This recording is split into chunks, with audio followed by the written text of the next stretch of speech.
pagi, salam sehat, salam SFD. Bertemu lagi dengan Ibu ST di mata pelajaran agama kelas 12.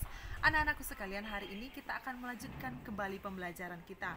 Ibu harap anak-anak ibu semua tetap semangat dan tetap tekun dalam mengerjakan tugas dan tanggung jawabmu. Jadi terima salam dari Ibu, salam sehat, salam SFD. Untuk mengawali pembelajaran kita anakku seperti biasanya, maka mari kita membuat tanda kemenangan Kristus.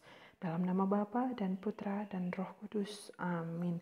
Hari ini kita akan membahas landasan untuk memperjuangkan nilai-nilai penting dalam masyarakat. Nah, adapun tujuan pembelajaran kita hari ini yang pertama, memahami peraturan negara yang melandasi perjuangan penegakan nilai-nilai penting dalam kehidupan berdasarkan Pancasila dan Undang-Undang Dasar tahun 1945. Yang kedua, memahami ajaran gereja yang menjadi landasan bagi umat Katolik untuk memperjuangkan nilai-nilai penting dalam kehidupan bermasyarakat. Dan yang ketiga, memahami upaya-upaya konkret untuk memperjuangkan nilai-nilai penting dalam kehidupan bermasyarakat.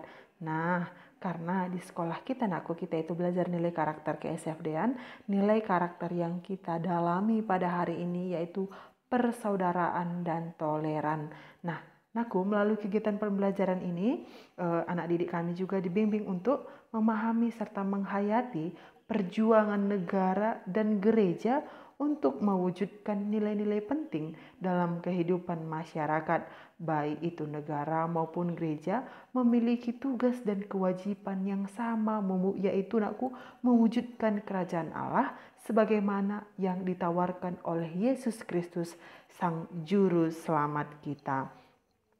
Nah, kita sebagai rakyat Indonesia ya, kita seharusnya patut bersyukur kepada Tuhan yang Maha Kuasa. Kenapa? Karena sebagai bangsa yang majemuk, baik itu dalam agama, kepercayaan, suku, etnis, budaya, kita dianugerahi Pancasila sebagai dasar negara yang memiliki nilai-nilai dasar yang terkandung dalam 5 butir sila yang merupakan satu kesatuan. Nah, perlu kamu ketahui, nilai itu berarti sesuatu yang penting, baik dan berharga. Dengan perkataan lain, nilai adalah hal dasar yang memiliki makna bagi kehidupan manusia, baik itu kelompok masyarakat, bangsa, atau dunia. Nah, keadilan, kejujuran merupakan nilai yang sepanjang abad selalu menjadi kepedulian manusia untuk dapat diwujudkan dalam kenyataan. Nah, sebaliknya kejahatan, kebohongan selalu dihindari. Dalam nilai terkandung suatu yang ideal, harapan yang dicita-citakan untuk kebijakan. Menilai berarti menimbang satu kegiatan yang menghubungkan sesuatu dengan yang lain dan kemudian mengambil keputusan. Sesuatu itu dianggap punya nilai jika sesuatu itu dianggap penting baik dan berharga bagi kehidupan umat manusia, baik ditinjau dari segi religius, politik, hukum, moral, dan etika. Nah, dalam Pancasila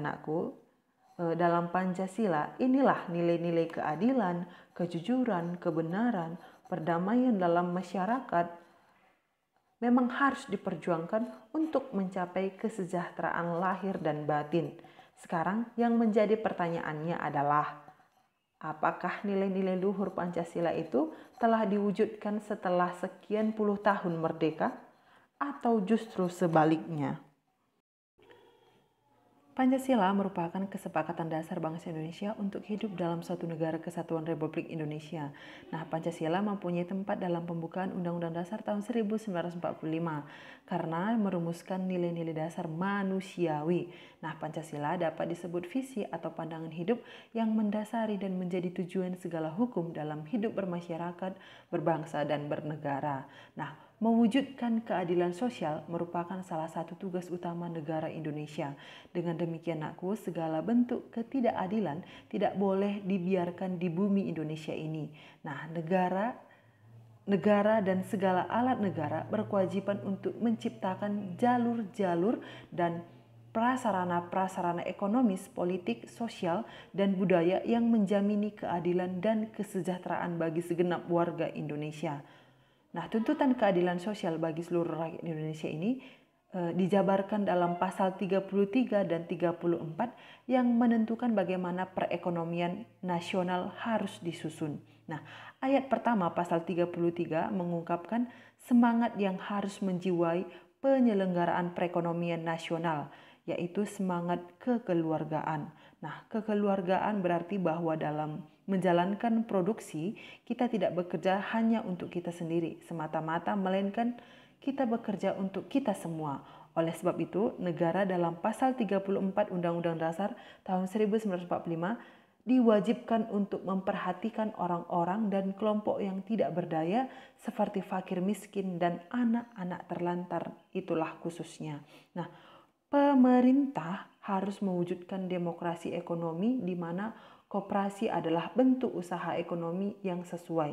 Nah, istilah demokrasi ekonomi mengatakan bahwa seluruh rakyat ikut menentukan kebijaksanaan bidang ekonomi. Jadi, rakyat tidak boleh sekedar dijadikan objek perencanaan dan pelaksanaan ekonomi, tetapi subjek dalam perkembangan ekonomi. Nah, jadi aku jelas bahwa kelima sila mencantumkan nilai-nilai pri-kemanusiaan dan persatuan serta keadilan yang diyakini secara universal oleh seluruh dunia. Namun sekaligus asas permasyarakatan dan keutuhan menampilkan corak pandangan hidup yang khas kebudayaan Indonesia, yakni corak religius sosial. Nah, Pancasila akan bermakna bagi kehidupan bangsa kalau dihayati sebagai nilai-nilai yang diamalkan dan diperjuangkan. Nah, sebaliknya Pancasila akan menjadi rumusan kosong atau sarana kepentingan kelompok tertentu kalau dipakai untuk memperjuangkan hal-hal yang bertentangan dengan nilai-nilai yang menjadi kandungannya. Nah, dalam Konferensi Wali Gereja Indonesia atau KWI Nakku yang disahkan ini pada bulan November tahun 1987, pasal 3-nya dikatakan, dalam terang iman Katolik, Konferensi Wali Gereja Indonesia berdasarkan Pancasila dalam kehidupan bermasyarakat, berbangsa, dan bernegara. Jadi Nakku, dalam kita agama Katolik juga masih ada sangkut pautnya dengan Pancasila. Nah, kita lihat ajaran kitab suci yang landasan kita untuk memperjuangkan nilai-nilai penting dalam kehidupan bermasyarakat, yaitu ada dalam Keluaran 20 ayat 15, Keluaran 23 ayat 1-3, Matius 22 sampai 21, Keluaran 20 ayat 16, Matius 18 ayat 21 sampai 35. Katanya seperti ini. Gereja harus tetap mewartakan firman Tuhan yang ketujuh, yakni perintah jangan mencuri. Jangan mencuri sesuai dengan maksud aslinya boleh kamu lihat di Keluaran 20 ayat 15 dan Ulangan 5 ayat 19. Itu berarti jangan mencuri orang. Jangan menculik dan kemudian menjualnya sebagai budak. Menculik dianggap sama dengan membunuh. Merampas kebebasan orang Nakku sama dengan mengambil hidupnya. Nah, firman Tuhan yang ketujuh ini kemudian diperluas menjadi jangan mencuri milik orang atau mengambil hak milik orang lain yang melanggar keadilan. Lalu ajaran gerejanya seperti apa? Nah, sekarang kita lihat ajaran gereja yang landasan kita untuk memperjuangkan nilai-nilai penting dalam kehidupan masyarakat. Boleh kamu lihat di Pacem in Terris, Populum Progressio, dan masih banyak ensiklik yang boleh kamu lihat ya, atau balik lagi catatanmu ke kelas 11 dulu. Nah, saat ini Nakku, gereja sangat prihatin terhadap masalah-masalah keadilan sosial. Nah, ensiklik para paus merupakan acuan bagi ajaran sosial gereja. Namun bukan satu-satunya itu ya. Nah, di samping ensiklik itu ada pernyataan dari konferensi para uskup yang membahas bagaimana pewartaan iman harus menanggapi tantangan khas di Indonesia, di dunia saat ini. Ini boleh kamu lihat di PowerPoint yang telah Ibu lihat, ada ensiklik Rerum Novarum, ensiklik Pacem in Terris, dan ensiklik Populum Progressio. Nah, dalam seluruh ajaran sosial gereja ini secara garis besar dapat dibedakan dalam 4 tema yang berkembang setapak demi setapak. Nah, keempat tema itu tetap menunjukkan pada masalah-masalah pokok keadilan yang kita hadapi dewasa ini, yakni supaya kerja dihargai dan agar semua orang dapat memperoleh nafkah yang wajar. Yang kedua, supaya hidup masyarakat dan negara ditata secara demokratis. Dan yang ketiga, supaya diatasi kesenjangan antara hidup dalam kelimpahan dan kemiskinan yang ekstrim.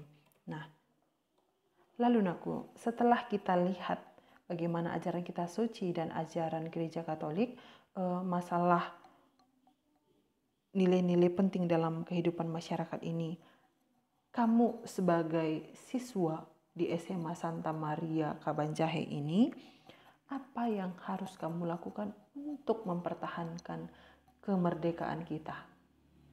Kamu sebagai siswa di Santa Maria ini, apa yang harus kamu lakukan untuk mempertahankan kemerdekaan kita? Ini boleh kamu jawab nanti di soal yang pertama di classroom ya. Nanti Ibu kirim ke soalnya di classroom. Kamu kirim nanti jawabannya, kamu tulis di nomor 1 ini soal. Nanti Ibu kasih nomor 2, 3, dan 4 dan seterusnya. Ini soal pertama. Kamu sebagai siswa SMA Santa Maria Kabanjahe yang telah dididik dan sekarang duduk di bangku kelas 12, kamu sebagai bangsa Indonesia yang baik dan sebagai siswa Santa Maria yang baik, apa yang harus kamu lakukan untuk mempertahankan kemerdekaan Republik Indonesia ini? Nah, sampai di sini pertemuan kita.